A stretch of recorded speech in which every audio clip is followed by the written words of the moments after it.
Good afternoon, everybody. It is my huge pleasure to welcome all of you to this special webinar.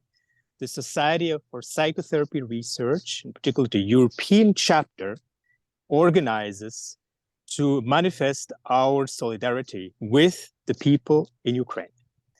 We continue to be touched by the situation in Ukraine, and it is our duty as researchers and human beings to stand side by side with psychotherapists and psychotherapy researchers and scientists who are giving their very best to save people in Ukraine and to build up again this beautiful country. So I'm the immediate past president of the European chapter of SPR, the Society for Psychotherapy Research, Uli Kramer from Switzerland. And it is my huge honor this afternoon to introduce Professor John Norcross. He's, of course, a well-published scholar and a dear colleague at SPR. He has been coming to SPR meetings for many, many years, has published numerous books on the therapeutic relationships and on psychotherapy integration, just to name the two topics, but there are many, many more. You will discover probably over this webinar. He's with us today, so welcome, John. We're very pleased and very honored to have you here.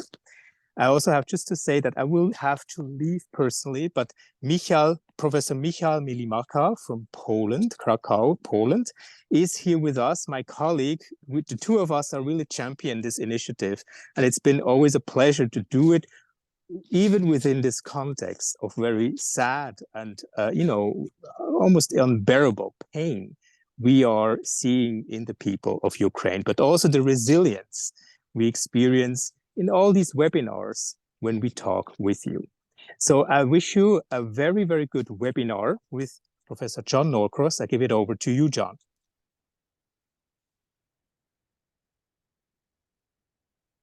Thank you, Uli. Good afternoon, friends. I'm the guy with the tie, so you must know I'm now the presenter. So thank you for joining us today.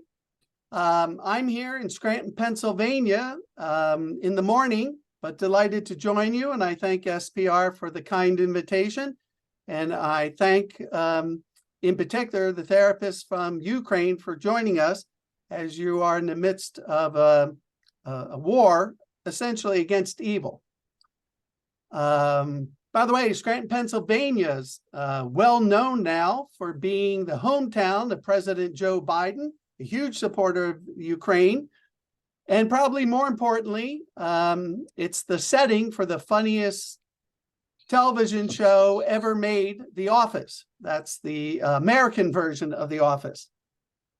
So today, as you can see, we're talking about self-care, specifically for Ukrainian mental health professionals, but it's my understanding that it's been opened up to more than that. But I'll be focusing specifically on some of the trauma-related concerns.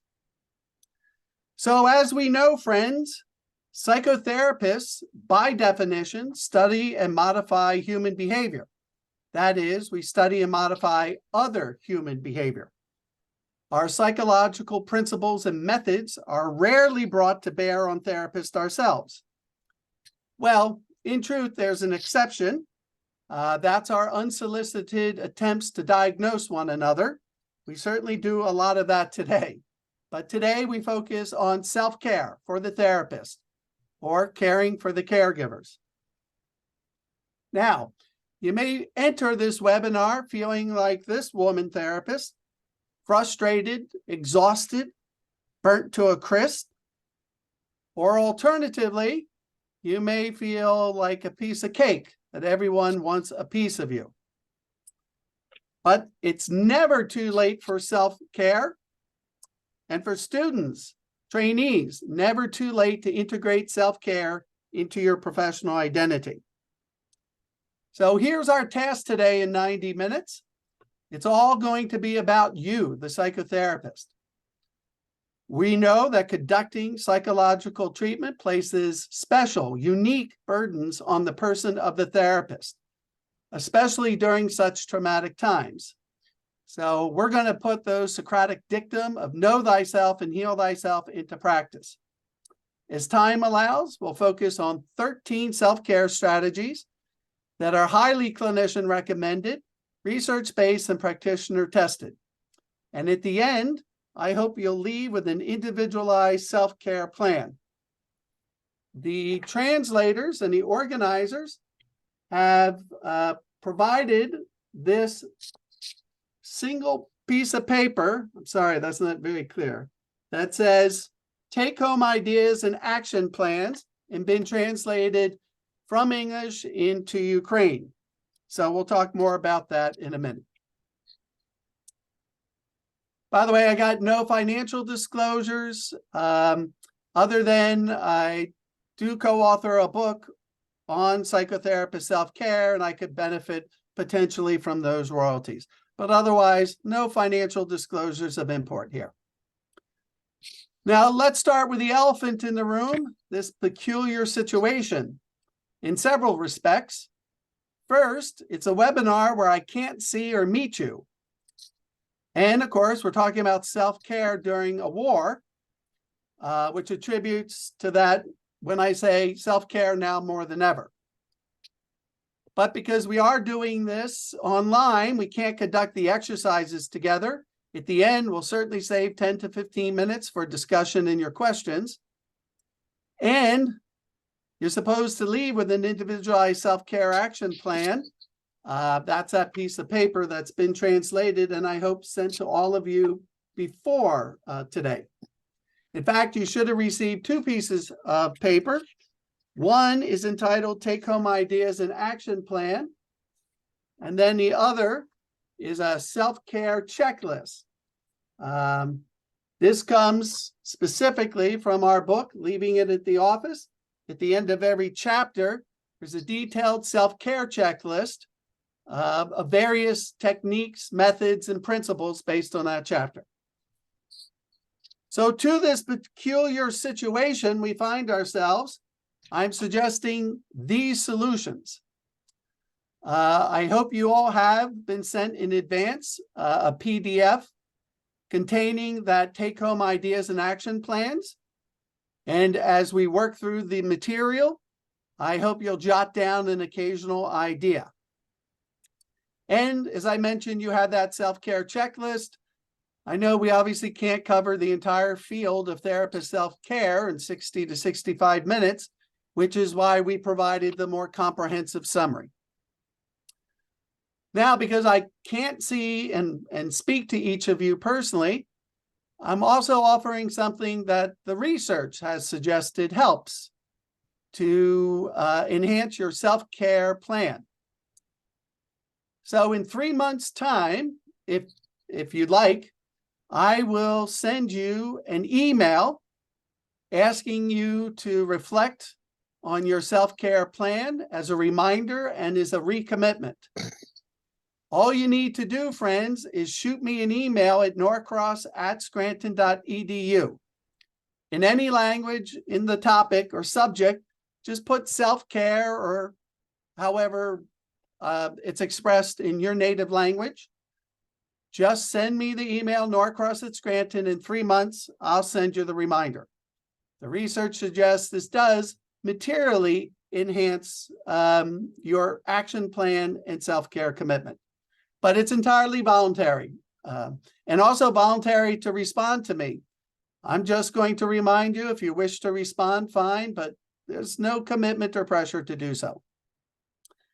And obviously, it's peculiar because I'm speaking to mental health professionals for the most part, living in a country fighting for its existential survival. As a consequence, you have all become, of necessity, trauma therapists.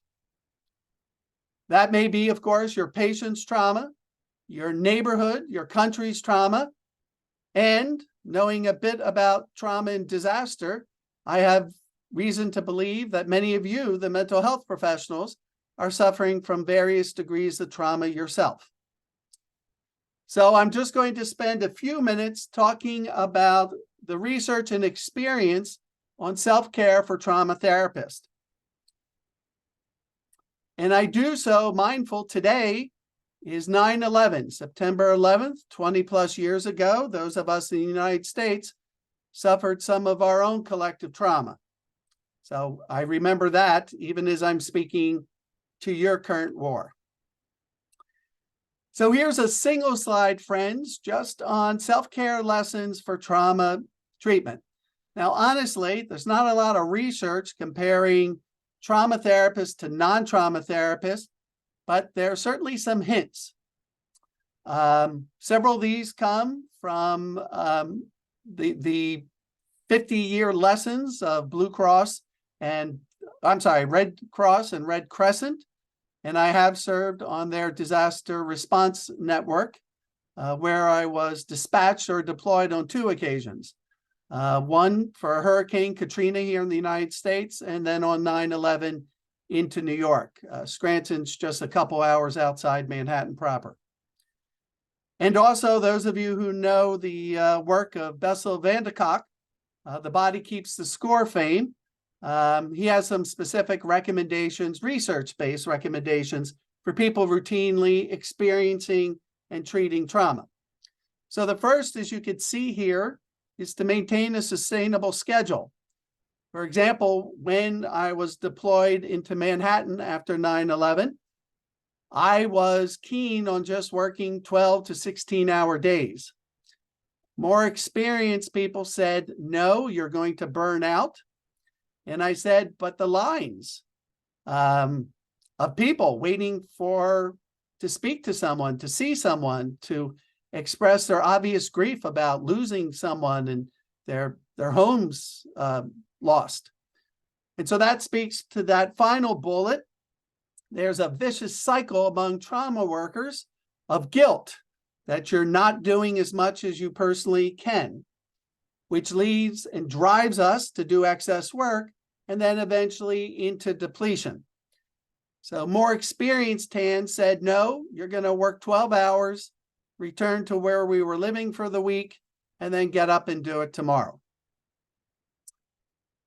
What is also very clear from Red Crescent and Red Cross is that we need to treat the treaters. At the end of every long shift, all the mental health professionals would come together for a bit of debriefing, a collective hug, just a few minutes sharing what we had just been through. So please be extra supportive and helping each other. As Bessel van der Kolk has also learned, everyone routinely treating people afflicted with trauma should be incorporating a somatic component into their self-care. This can be dozens of ways: exercise and swimming and meditation and walking. One of my good friends, Laura Brown, a feminist trauma therapy, learned to take this to the mat and became a martial arts specialist. She just needed a physical way to express that. Otherwise, you begin internalizing and somaticizing the trauma yourself. And as Yuli mentioned in his introduction, let's all keep simultaneously realistic and optimistic. The research indicates that most survivors recover on their own. The research is also crystal clear that those patients receiving our treatment are far more likely to have better outcomes than people who don't have psychological treatment. So that's the reason for the optimism and the realism. At the same time, it's trauma during wartime. We just need to obviously acknowledge that strife and accompany the patients as long as we can. So there are hints from the research specifically for those experiencing and treating trauma on an everyday basis. So let me tell you just a little bit about what we've done in self-care. It is, after all, the Society for Psychotherapy research. So I've been studying therapist self-care for now just about 48 years. And during those decades, colleagues and I have conducted numerous studies to identify what distinguishes the self-change of mental health professionals from the self-change of laypersons. We've interviewed seasoned psychotherapists about their personal struggles and what they use to soothe themselves.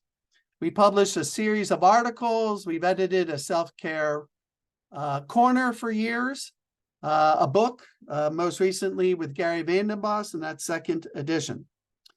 So I know I'm presenting this, but just a shout out to literally dozens of self-help collaborators and students, including Jim Prochaska, Dave Orlinsky, Jesse Geller, Bruce Wampold, and the like.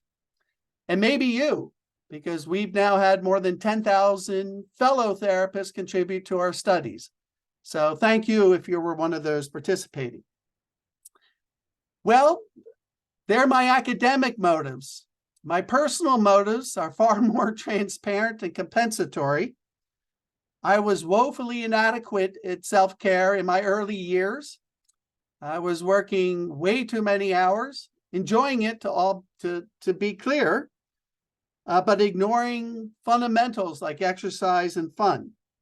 So you'll see one of the recurring themes or leitmotifs, if you will, is that it's easier to be wise and mature for others rather than for ourselves. So here's what we won't do.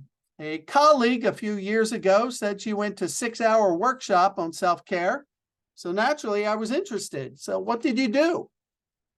She said, well, we lit candles, we inflated balloons, we stood around and wrote some regrets on paper, then burned them. And I said, well, did it help? And she said, no. And indeed, the research suggests these things won't help. But I understand they're sort of symbols. And of course, we can't do that even if we wanted, just because we're doing this online. But I'm going to focus on more research-based ways of helping ourselves. Now, curiously, colleagues, I will barely mention how to avoid burnout. That would prove equivalent to discussing how to avoid catching a cold, or how to avoid a bad relationship, or how to avoid an automobile accident. It's noble intent, but we know it's far more productive and far more research on promoting your self-care than taking a psychopathology orientation and avoidance, which of course is avoidance strategy by definition. So what we are going to do in our remaining time is quickly traverse the accumulating research on self-care. We're going to embrace multiple self-care principles associated with diverse theoretical orientations. And importantly, we need to individualize self-care to your own dynamics and vulnerabilities. Right? Obviously, one size is not going to fit all. Now, let me begin talking about the paradox and irony of self-care. So here's the paradox. Suppose you came upon a man in the woods who's feverishly sawing a big tree down. You, as a helping professional, ask innocently, "What are you doing, sir?" The man impatiently replies, "Can't you see? I've been sawing this damn tree for 5 hours. You, as the helping professional, say, "You look exhausted." The man says, "Oh yes, this is incredibly hard work." You try to be helpful and inquire, "Well, sir, why don't you take a break for a few minutes and sharpen that saw? I'm sure it would go much quicker." The man replies emphatically, "I don't have time to sharpen the saw.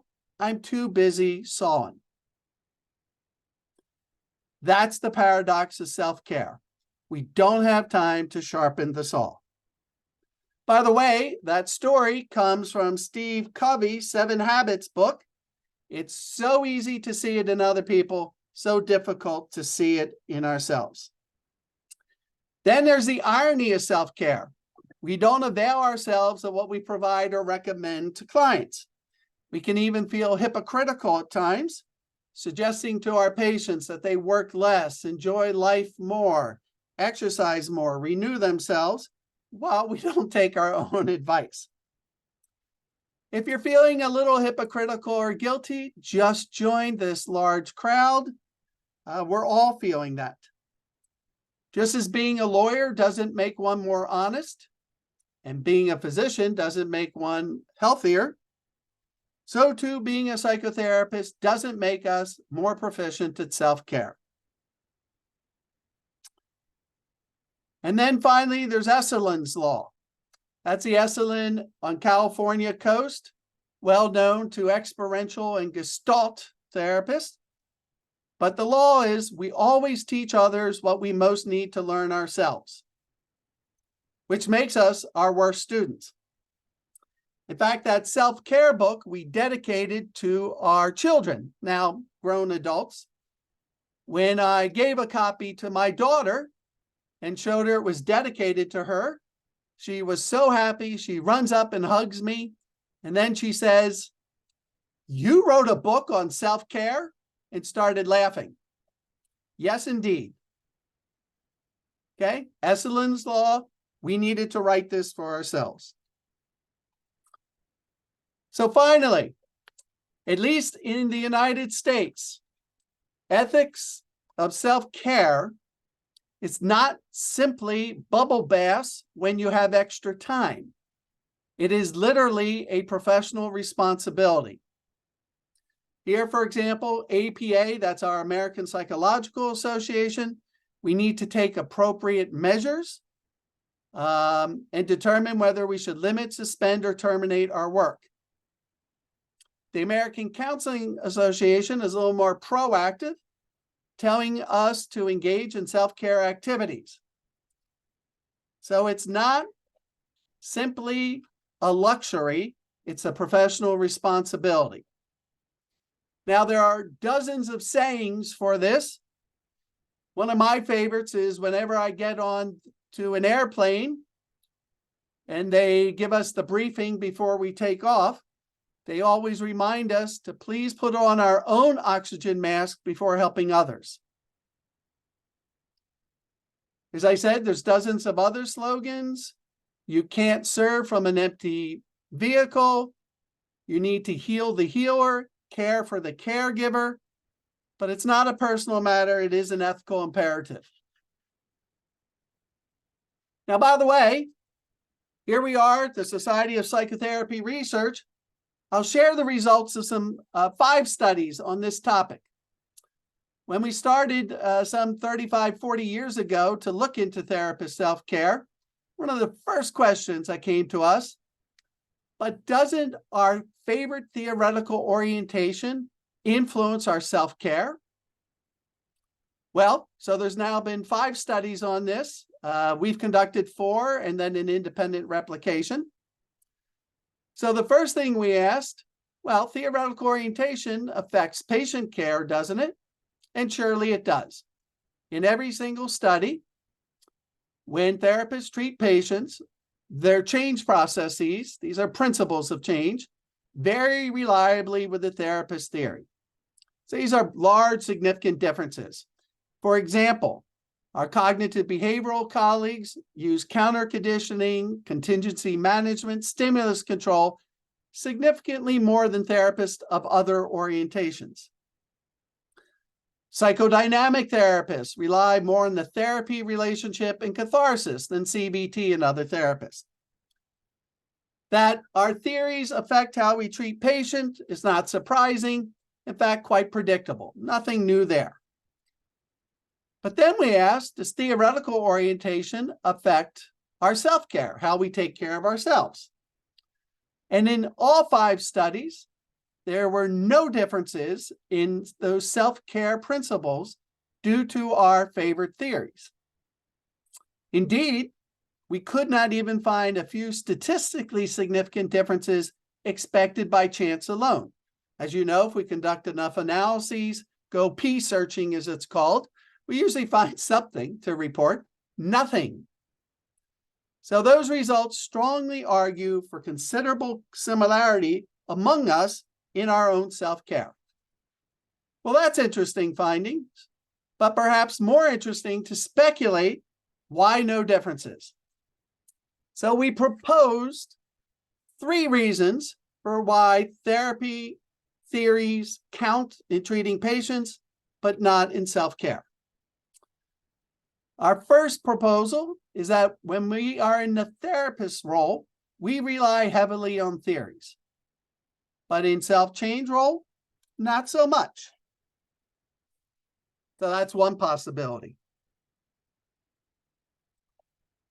A second reason is a little more negative and cynical. There's a possible duplicity between our public careers and our personal lives. Negatively stated, we don't have to practice what we preach to others. Or as George Kelly noted, psychotherapists rarely apply their theories reflexively to themselves.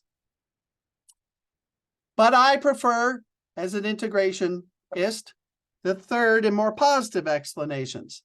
That is, we become more pragmatic, integrative, and secular in our self-care. You can think about the therapeutic underground, an unofficial consensus of what experienced therapists believe work. This is also consistent with 4 of our studies, starting with the late Arnie Lazarus, that the vast majority of behavior therapists choose non-behavioral therapists for their own personal treatment. We may value clinical strategies quite different from what we offer our clients when it comes to ourselves.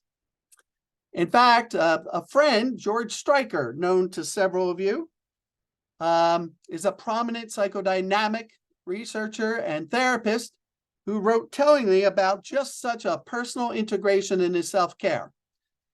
George and several colleagues chartered a small airplane in South America for an intimate look at the waterfalls. George began experiencing some panic symptoms because of the harrowing flight in the tiny airplane. He realized his proficiency in psychodynamic therapy was not useful for the self-management of acute panic. But fortunately, George was on a plane with several cognitive behavior therapists, and George immediately became a cognitive behavior therapist to help himself. So, on this, take-home ideas and action plans, if you're so inclined, friends, let's start by building on your strengths. We know you're doing something well in self-care, or you wouldn't be here to attend the webinar. So under the line that says existing self-care activities, I want to continue. Please just think about what you're doing well now. What you wish to continue, perhaps even extend. That's part of the action plan. So as I continue to talk, perhaps you'll think of a few new ones you want to initiate, but we should build on existing strengths. Let's pet the good dog, not simply the bad dog. So as I mentioned, there's 13 self-care strategies. I'm sorry, in our time, we can't traverse all of them, but I want to emphasize these are principles or strategies, not specific techniques. There will be dozens of self-care techniques for each strategy. But what our research has consistently demonstrated is that it's more effective to use multiple strategies than to extensively use a single strategy. So let's say you enjoy exercise. Well, that's fine, but exercise alone, according to the research, will not be as effective as using exercise and social support and rearranging your environment, for example. In other words, the research on self-care says, go broad, not deep. And of course, we're all experienced mental health professionals here. We know we need to tailor our self-care to your own vulnerabilities and resources to ensure long-term success. I obviously don't know what works best for you for 2 reasons. One, the research does not suggest any particular technique works better than another. It suggests certain principles, self-care strategies, but not one technique versus the other. And secondly, it would just be presumptuous and wrong of me to suggest what particular technique would work for you. We do know multiple strategies are better than one strategy. But beyond that, it'll be up to you to know what's available and what works specifically for you. So here are those 13 self-care strategies. They are all listed on the self-care checklist. And I apologize, I know it's probably in English. So whatever we don't get through, you'll have a resource to look at it later. Okay. All these, I'll emphasize, practitioner tested, research informed.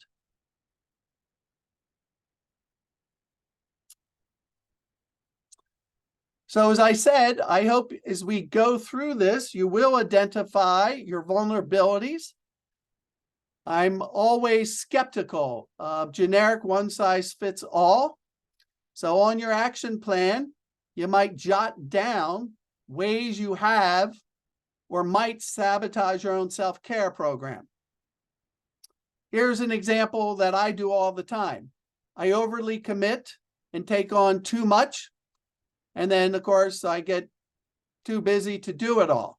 So I've learned to underpromise, to minimize, to start slowly and build.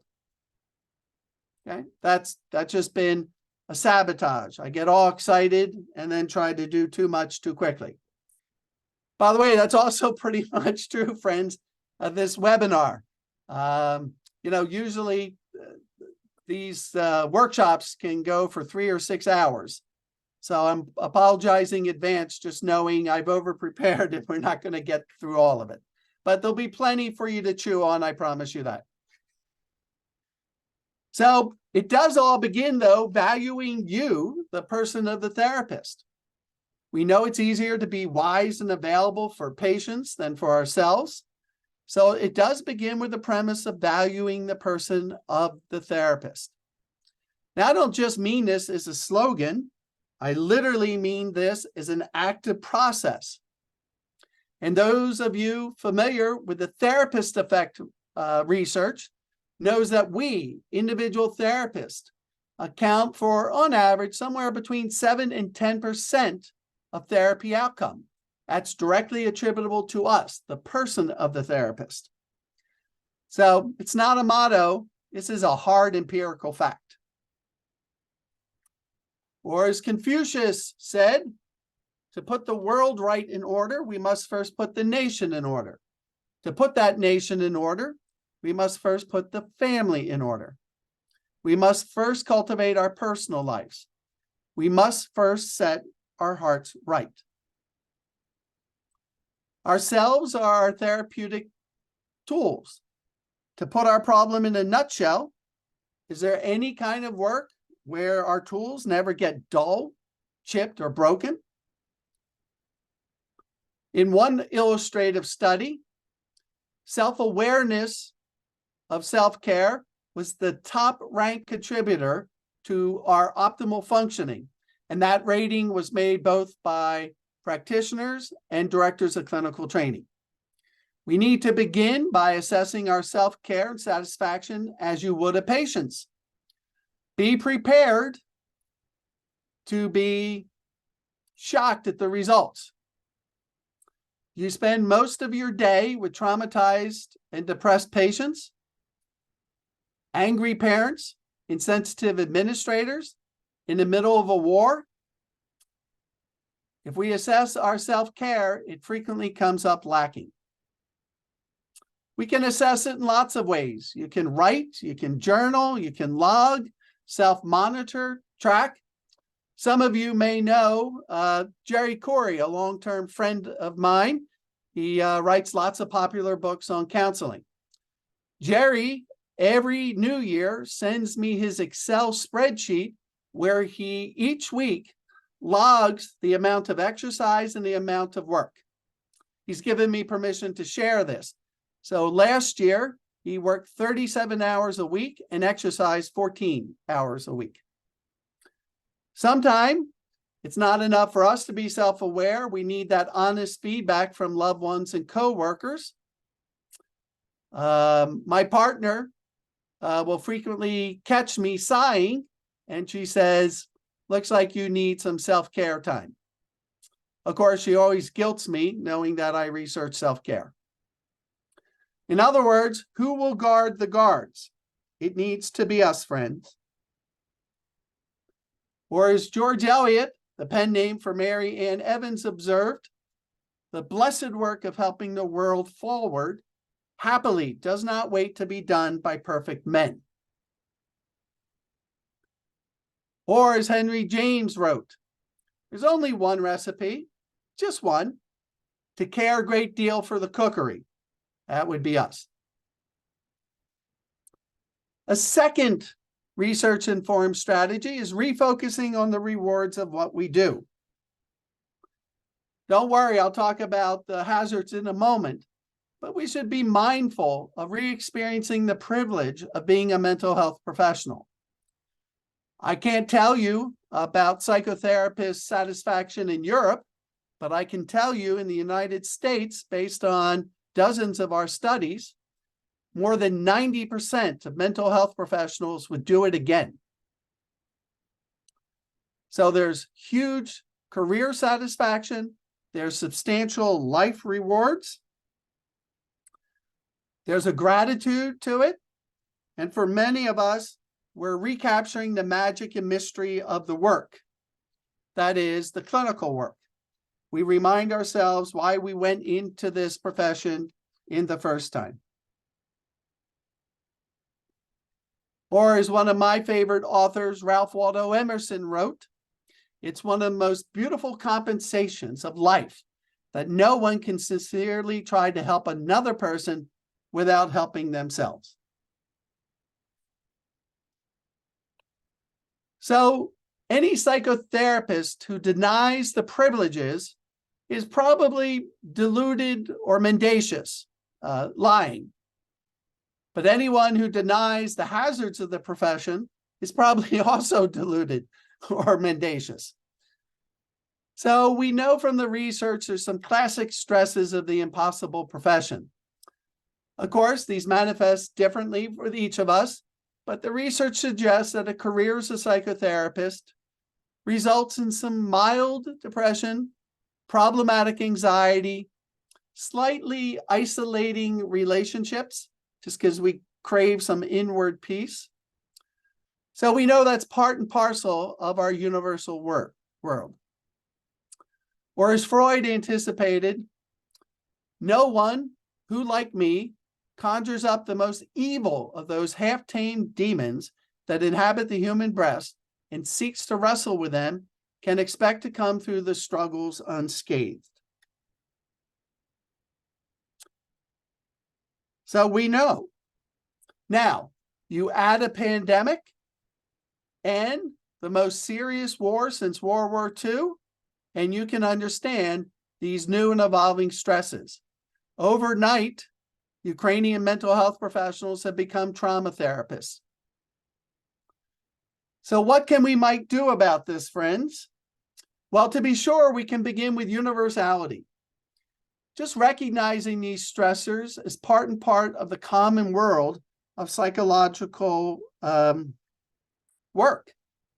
Right? They are part of it. However, isolation, shame, embarrassment lead us not to talk about it, when in fact we probably should be. Second is acceptance. We can accept that these are hazards, be forewarned, as both a mindful attitude and as an active skill. And we just talked just simply about being aware and committing to self-care given these universal stressors. And of course, I'll suggest you use the following self-care strategies for these inevitable hazards.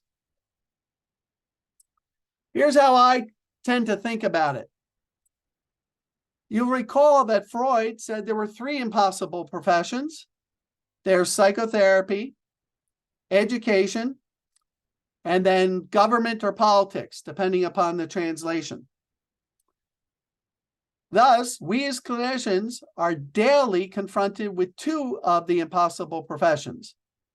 We are indeed conducting psychotherapy in some forms of education. And depending upon your workload and your work setting, you may also be involved in politics and governing. So I think with two impossible professions, two strikes already against us, we're doing damn well to keep our noses above the waterline. So that's part of my acceptance strategy. So let's move on to minding the body. We frequently ignore in our self-care the basics. So I don't mean to insult your intelligence, but I discovered many years ago doing these workshops that people literally forget the basics. In fact, the late Mike Mahoney and I were once giving a self-care workshop. We privately and anonymously questioned the couple hundred people at the workshop how their daily nutrition and hydration were when they were doing a day of clinical work. So they just filled out two little questions. Only 1/3 of those people said their nutrition and hydration were both adequate and healthy during their clinical days. And indeed, mine were not.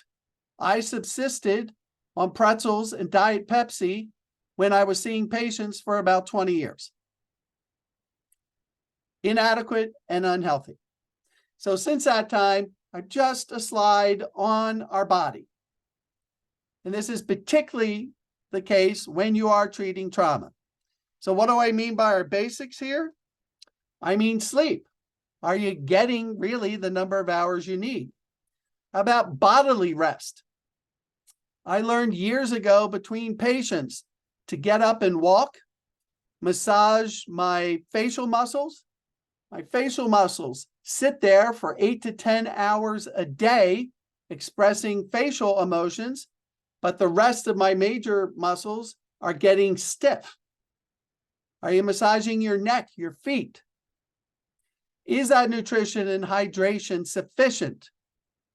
Are you getting enough exercise, if not on a clinical day when seeing patients? How about in between? And then, of course, human contact. Are you getting enough, literally, hugs? Just think here about Harry Harlow's baby monkeys and the innate need for human contact. That's what we mean here. So I've just introduced the notion of nurturing relationships. In our research, psychotherapists have internalized the advice for improving outcomes. Emphasize the interpersonal element in your self-care. In our studies, mental health professionals consistently report using more nurturing relationships than laypersons. This makes perfect sense. You would expect psychotherapists to prize the interpersonal element. And that parallels decades of research showing laypersons do better when they have more social support. Now remember, as with any of these broad self-care principles, there's a universe of particular techniques.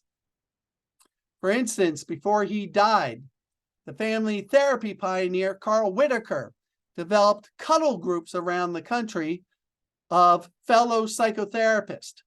He did so because he knew we weren't taking care of ourselves. And I was privileged, actually, before he died, to run and co-lead a couple of those with him. Cuddle groups for psychotherapists. They were amazingly powerful for the people who publicly wanted that support. So we get relational support at the office and away from the office. Who might provide this? Well, here's some examples. We have clinical colleagues. We have peer support, like those cuddle groups, supervision groups, clinical teams. Those of you doing some DBT or EMDR know the entire treatment package comes with a team. You have staff, you have community professionals, we have mentors. And we have to be careful about unconsciously seeking support from patients, but we can honestly experience gratitude and gratification from patients doing the work. Just caution there. And then, of course, outside the office, we need those strokes. We have spouse and partners, family members, including our pets, friends. In the United States, we frequently have colleague assistance programs. We have personal mentors, we have spiritual advisors, and of course, our own personal therapist. I'll have more to say about our personal therapist in a few moments.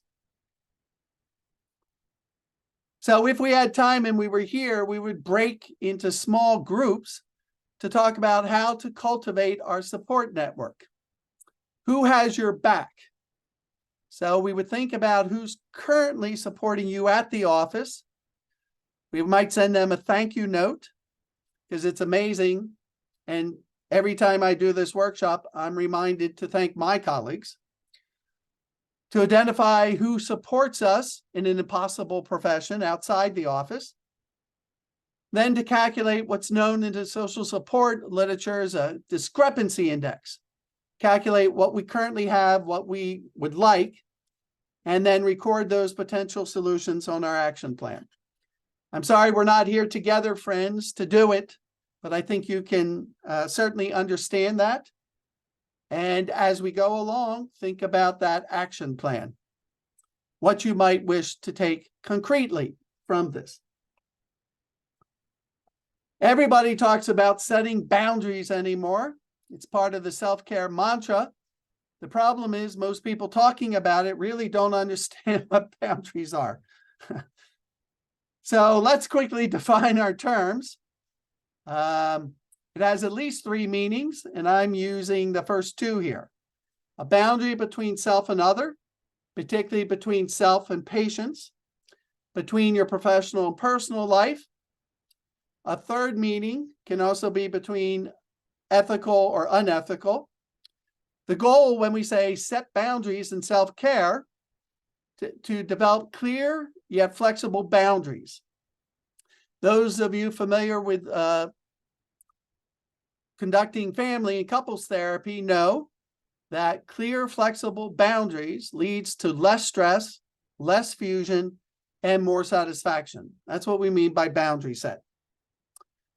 It's easy to talk about boundaries. It's way more difficult to actually set them. How to schedule breaks, how to restrict your caseload, how to refuse clients, how to maintain fees. Yep, we all know we're supposed to do it. It's an entirely different task to do them. Here, by the way, is when I personally violate my own boundaries. If a former patient calls and says, I need a couple sessions or come back to therapy, no matter how busy I am, I'll almost always ask my administrator, the office manager, to find a place for them, even if that means I have to come in earlier. With old patients, I just fold like an accordion, just got no boundaries. My boundaries otherwise are fairly good over the years. Another boundary is to conduct some pre-session mindfulness, stretching or relaxation. My colleagues in SPR know about some of Joshua Swift's work. He actually conducted one of the first randomized clinical trials involving mental health professionals. He showed that therapists who just took a few moments before each session with what he called pre-session mindfulness had better alliance and relationship ratings than colleagues who didn't do that. So we know this actually works. Many of us employ the 90% rule of scheduling. Schedule a maximum of 90% of your available hours. That will allow emergencies, family demands, and self-care. If you schedule yourself to 100%, you can see immediately what would happen. And delegate. And try to say no. Say no to no-shows, cancellations, unpaid bills, non-emergency calls, depending whether you have a cell phone or a service or how they reach you. Again, quite easy to talk about it, quite difficult to employ those boundaries. A good example is when to give 15 minutes more to your last patient in the evening and be 15 minutes late for dinner, or 15 minutes late to maybe your child's soccer game or recital or something. That's when the fecal matter hits the boundary fan. So we all need to develop those behavioral boundaries, friends, particularly demarcating a boundary between work and home.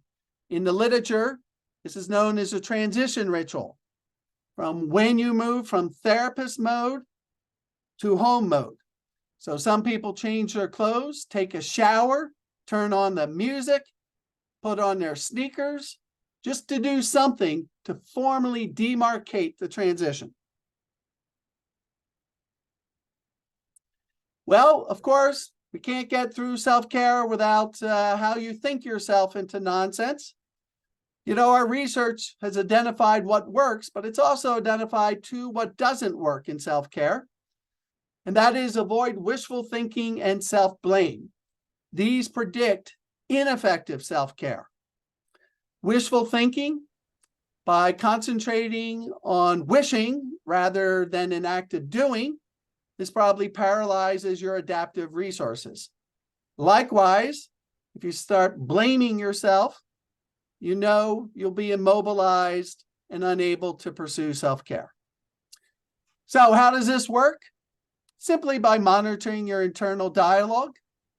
Those of you who do CBT, do this with your patients every single day. According to Judith Beck, that's Tim Beck's daughter, the 3 most common errors she sees among psychotherapists thinking is selective abstraction. That is simply picking out the cases that were unsuccessful rather than recognizing all the cases. Putting overwhelming tasks in front of you instead of step by step. And then assuming causality, that bad things in your patient's life are entirely or mostly due to you as a therapist rather than everything else. SPR colleagues will also recognize the name of Charlie Gelso, who also has some wonderful ways of managing countertransference.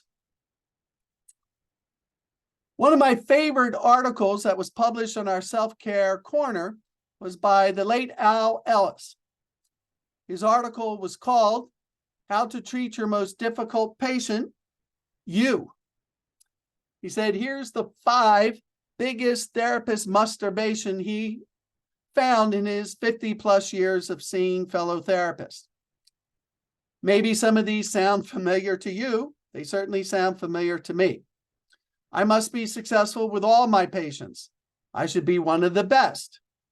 I should have no problems. After all, I'm a therapist. Clients must like and respect me. And the one, honestly, I still fall prey to, since I'm a hardworking psychologist, my clients should be equally hardworking. It's only fair. Not realizing, of course, I have far more skill, experience, and advantages. But I still cling tenaciously to the last piece of irrationality.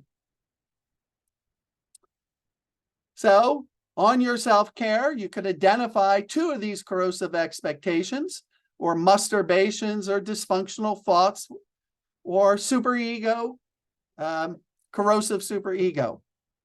We all need to confront them. Quickly, I'm going to move on to healthy escapes. As I mentioned, we need something of a physical, concrete, somatic nature for people treating trauma. Henry James once wrote, "True happiness, we're told, consists of getting out of oneself. But the point is not only to get out, you got to stay out. And to stay out, you must have an absorbing error, a healthy escape, some play.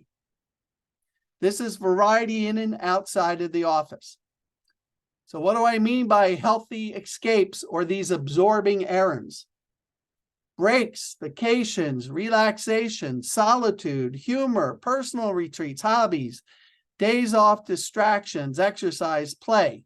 Again, hundreds of techniques for the broader strategy of healthy escapes.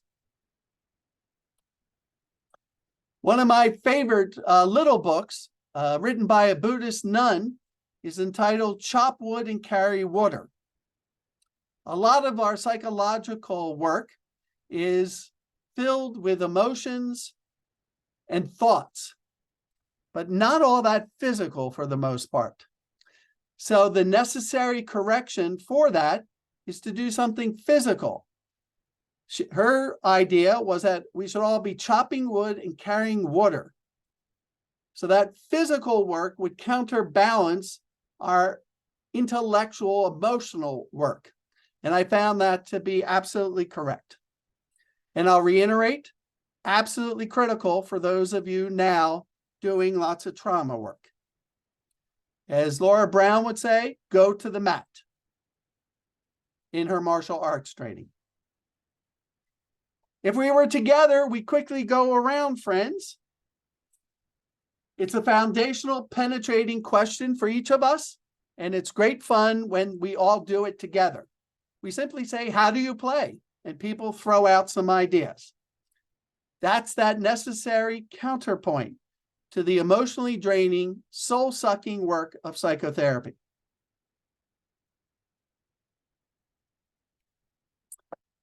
Maintaining mindfulness is our 9th principle. And here I'm going to emphasize the maintaining. All of us, to get through training, obviously have some mindfulness presence skills. And for most of us, we begin the day at that mindfulness. But then the clinical day begins.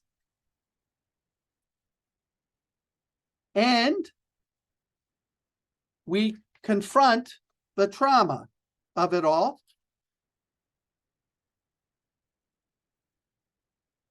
So, countertransference, patients crying, grief, tears constantly coming from patients, couple conflicts, transference, negativity, the daily work of psychotherapy. So we start mindful, but then frequently lose it. And when I say mindfulness, it's just paying attention non-judgmentally to the present moment. We all need to find a way of quieting that monkey or squirrel brain, that constant chatter, that constant movement. So we lose this mindfulness as patient conflict and affective explosions and countertransference envelope the sessions. So the emphasis here is on maintaining that throughout the clinical day. How might we do so? Many of us have learned to take a few moments between sessions. For example, micro breaks, a 30-second centering or focusing exercise, that pre-session mindfulness I discussed earlier. Many of us will actually practice mindfulness, taking meditation classes, mindfulness-based stress reduction.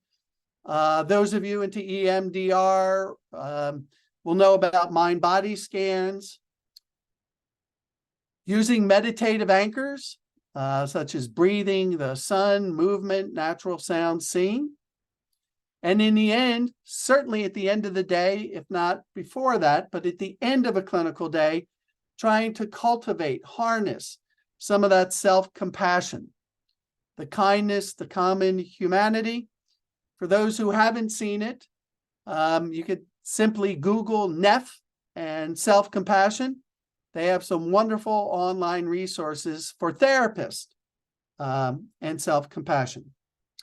And for those of you more oriented to solution-focused and positive psychology, expressing gratitude for having such a marvelous, albeit stressful, career as a psychotherapist. That's mindfulness. So number 10 addresses one of my favorite themes in self-care, And that's creating a flourishing environment, simply harnessing the power of the environment. So in several of our studies, asking therapists,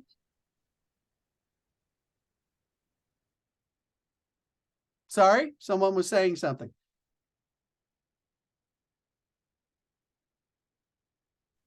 Thank you. So in several of our studies, asking therapists to tell us what they did to help their self-care, environmental control, creating this flourishing environment, steadily comes in absolute last in popularity and lowest in use. So in one study I looked up this morning, we simply asked therapists to rate 29 strategies for their own self-care. This scored absolutely last. It's almost as though we are committing the fundamental attribution error we commit with our patients. You may remember from your training in social psychology, the fundamental attribution error occurs when we attribute the patient's problems almost entirely to their personality and their internal dispositions. We thereby neglect much of the environmental or situational causes of their problem. Well, as therapists, we're almost doing that ourselves. We think self-care is only between the ears, and we forget it has to do about the culture and the environment. And in fact, in Ukraine now, I hope it's very clear that the environment has obviously affected everyone and is hurting their self-care. Yes, we need to pay attention to the environment. So that's called using environmental control. But yet, sadly, it's the most neglected self-care strategy. When we define the environment, we talk about people, places, and things like 12-step or AA tradition. It's not simply things around you, but who are the people, the places, and the things. So we ask everyone to take an environmental audit. What's helping and what's not in your environment, and what realistically is available that you can change it.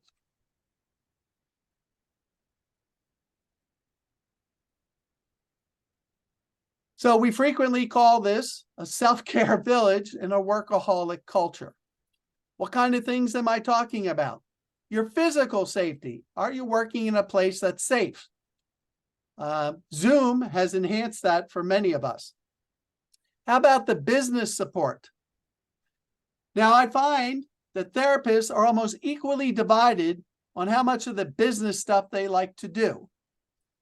Half of us seem to like doing some of the business stuff, such as sending out bills, writing notes, calling patients, sending letters. They find it a nice, relaxing, physical way, sort of like chop water or chop wood, carry water. The other half of us, including me, despise doing any of the business stuff. I simply hire accountants and business people to take care of all that stuff. But that may work for you. Harnessing your environment also means having and establishing those behavioral boundaries. We also have to be worried about those of you working for large institutions. That is, working in an institutional setting.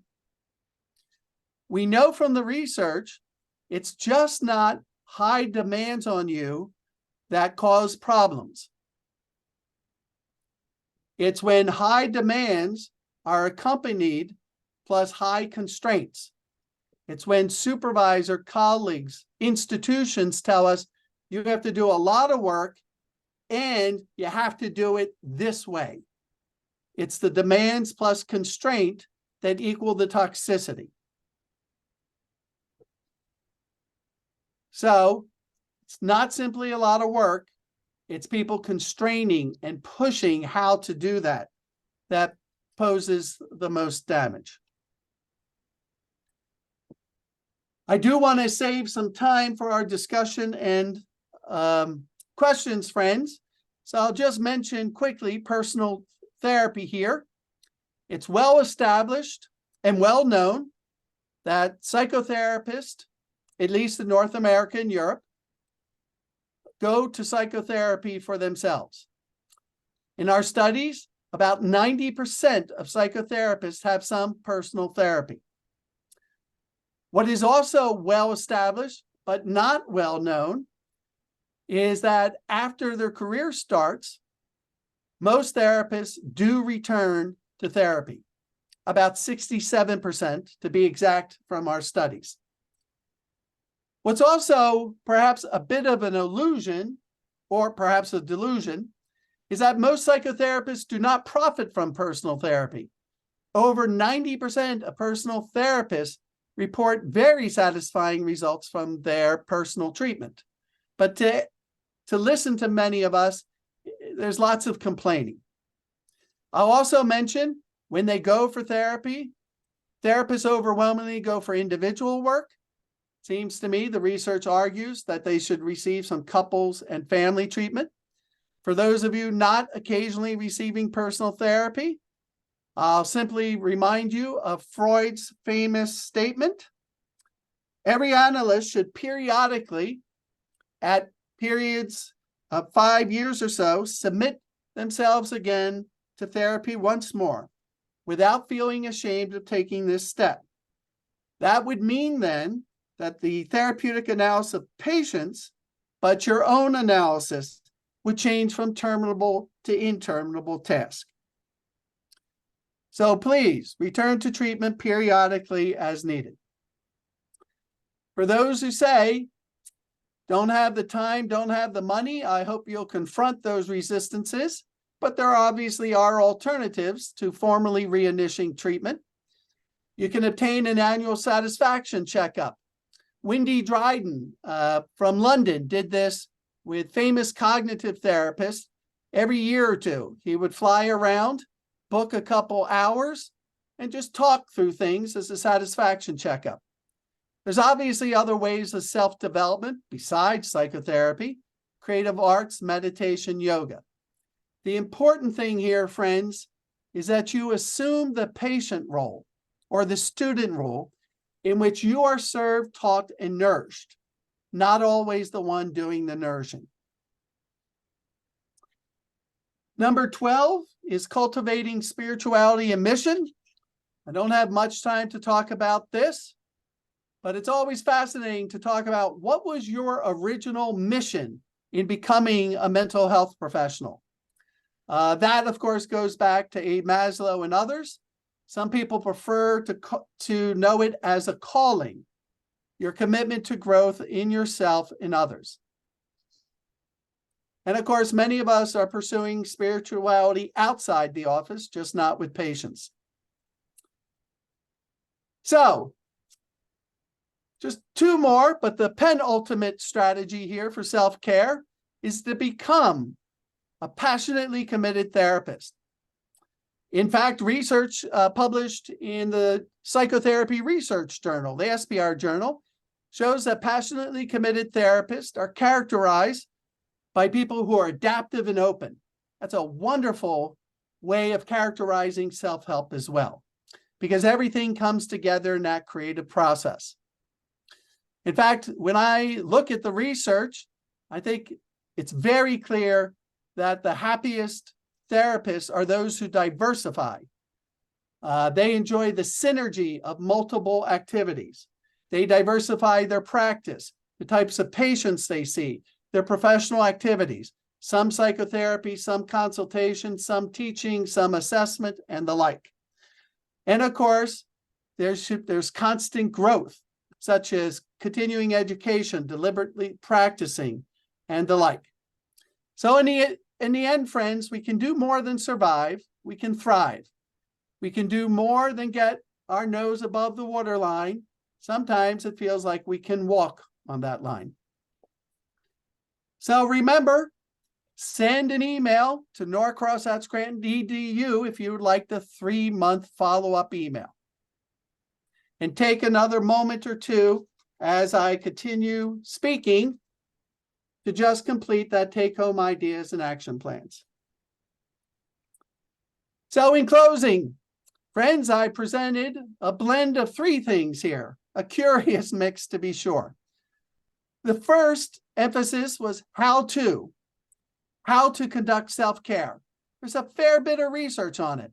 Only a couple randomized clinical trials, but now hundreds of interview, survey, qualitative, correlational studies that all show pretty much the same thing. So I hope I've encouraged you to commit to self-care. And that bleeds into the second mix of you should. Now, this is a non-judgmental you should, but the empirical research, professional ethics, and experience say you should routinely engage in self-care. You and your patients profit from it. Third and final, please chill out. We don't need anyone placing more to-do items on our list. We don't need more tyranny of the shoulds. So I haven't presented universal prescriptions. I don't know what works best for you. So I will recontact and recommit if you're interested. It's entirely voluntary and there's no commitment to respond on your part. But the research does say it helps you keep going and at 3 months to do so. So as I say hail and farewell, please, friends, be gentle with yourself. Practice some self-empathy. Remember that our life is a work in progress. That may help you temper the corrosive superego expectations. We cannot master or profit from all self-care strategies. Your job is to individualize your self-care to your own dynamics, vulnerabilities, and resources. And you will practice self-care as a skillful attitude and a lifelong commitment. Remember, it's just not you profiting, it's your patients as well. So hail and farewell. Bless your clinical work. Tend to yourself. And for those of you suffering in Ukraine, may peace arrive soon. I look forward to your discussion and questions.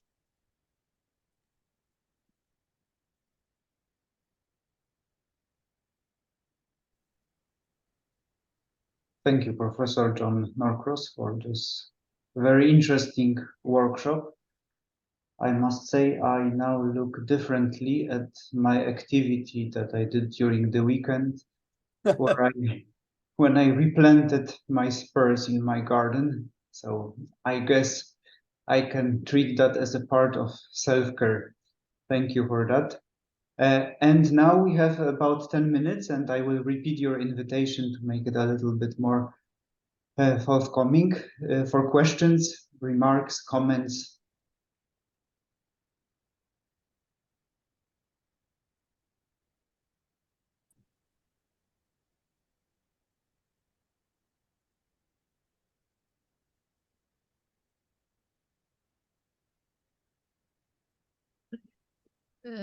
Доброго дня. Можливо, закрити презентацію?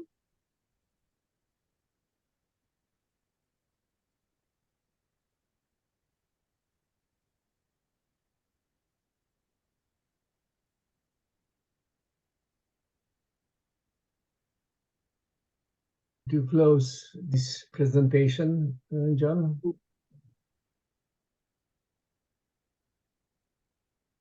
Oh, Czeslaw. Yeah, hi. Hi, good to see you, friend. Yeah.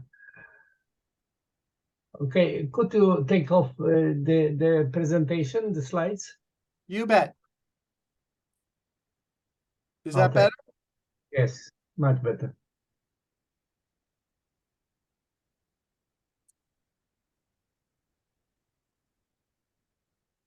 I see there's 69 or so chats. Unfortunately, only one in English. I have here one colleague raising hand, Sophia. Yeah, hello. Thank you for the opportunity to ask the question. I'm sorry I'm outside, but thank you for the lecture. But I have a small question to ask. I work as a community manager in a counseling platform, and we try to provide self-care for our counselors, obviously, because of the time we are working in general. Obviously, we have supervisions and intervisions, but my question is, what would be another maybe event or gathering or anything we can do together as a team to support each other? Like what format maybe or something we can do together to support each other and our counselors? Yeah, that's my question. Thank you. Well, thank you for your kind words and for attending today. The research suggests that the first thing you might consider is going to the people, your staff, and asking them what would be most helpful. There's actually a long, if I had an hour, I could regale you with dozens of examples of managers trying to pick something for their staff that was so insensitive and so outrageous that it actually backfired or boomeranged. One example was, and I won't identify where it was, but the manager liked sort of beach stuff. So they brought a dump truck in with sand and then had a cookout. The staff found that it cost a lot of money for the sand that they could have just given to the hardworking staff, and were enraged, absolutely enraged. So the first thing I suggest is you ask them, what would, given this amount of money that we have and limited time, what would make you feel most valued and replenished? Is it going out for a beer privately? Is it having group hugs? Is it just talking? Is it getting you a self-care book? Is it a cuddle group? So please go to them and let them generate from bottom up what they would most like. I mean, I could give you dozens of ideas, but I'll tell you, they frequently backfire. So I just learned to say, go do a needs assessment and ask them what they would value.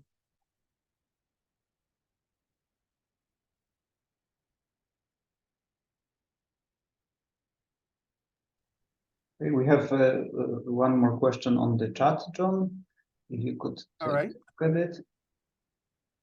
But I will read it for everyone. John, could you please share your experience of self-help? What works for you? And how it changed during your life? What worked before does not work anymore? Well, I think it's been fairly steady.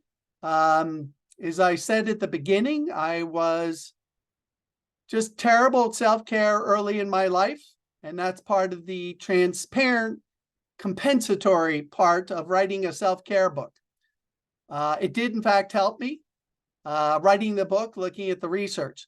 The big change, honestly, is exercise.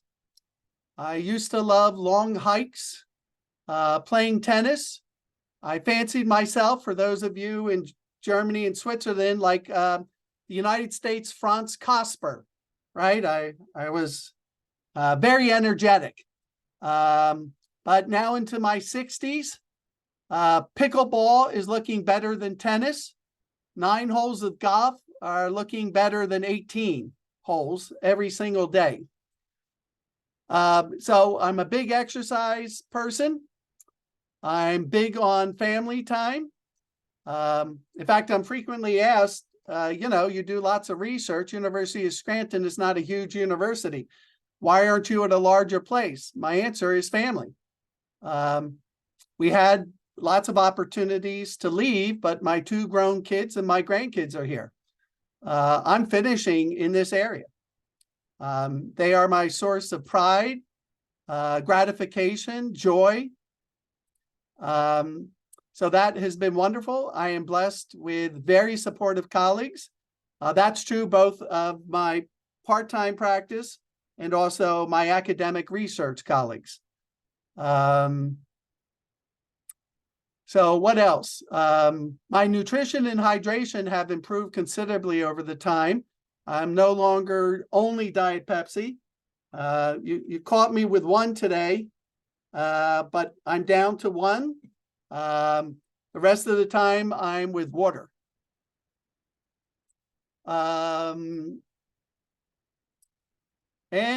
I do work a little harder at mindfulness and gratitude.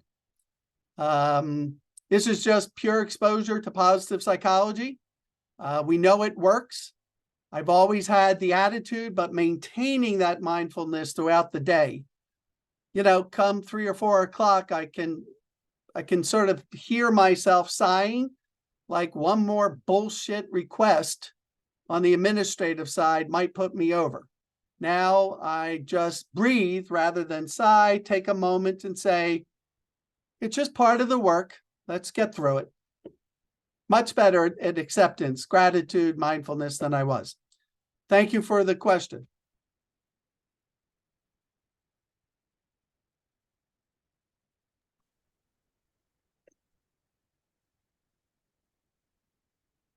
Any last question? Can I have a remark? Thank you. Thank you, John, for very, very interesting presentation. And I am really very glad there are so many therapists working in Ukraine or Ukrainian-speaking persons in a very, very difficult situation, and they are confronted with so many stress, not only because they are working with the people who experienced very difficult things, but also they are themselves, they are experiencing so many different stress at all. It would be very interesting to meet again. I am talking to Michał when we could talk more about ourselves on your own experiences. I think such a meetings, even if we organize from time to time, would be very helpful for all of us. Thank you for coming and for being with this great research-based famous psychotherapist as John Norcross. And Czeslaw. I see Michał nodding his head, and I see other people similarly saying yes. So Michał, I hope you'll take that under consideration. I will, definitely. We can make that as an activity, perhaps outside even this series of webinars, but as a separate activity. Well, I do see our time is up and we are being recorded. So again, thank you all. Please take care of yourself. And I love saying this all the time. Mental health professionals, when you take care of yourself, you're not only improving yourself, you're improving your patient's health and happiness. So well done.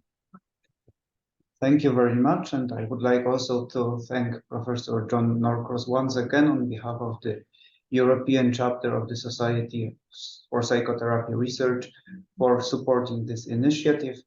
Thank you, John. I hope it was a little bit on the side of self-care as well for you to join us here today and to give this wonderful workshop from so far away. Thank you. And thank you to all of you for joining us. My thanks go to also Katarina Kochanowska from the Kiev Institute of Gestalt Psychotherapy. Yes, thank you very much for supporting the Society for Psychotherapy Research. And also to Anastasia Fechir, who has been interpreting us today quite wonderfully. I hope that Professor John Norcross did not go too fast for you and everything was translated. Thank you also all of you who attended this webinar, and I hope to see you again soon during our next webinar in the series of SPR for Ukraine initiative.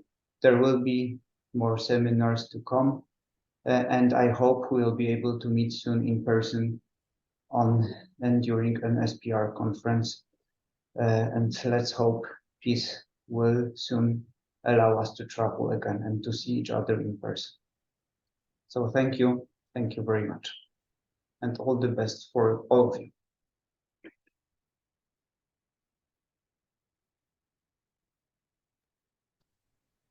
Дякуємо дуже. Дякуємо, Михайло. Thank you, Clarissa. Я теж хочу долучитися до великих слів подяки за чудову лекцію, за тим, хто організував її. Це було дуже корисно, особливо нам, психотерапевтам, які працюють в умовах війни. Thank you as well. Thank you. Щиро дякую.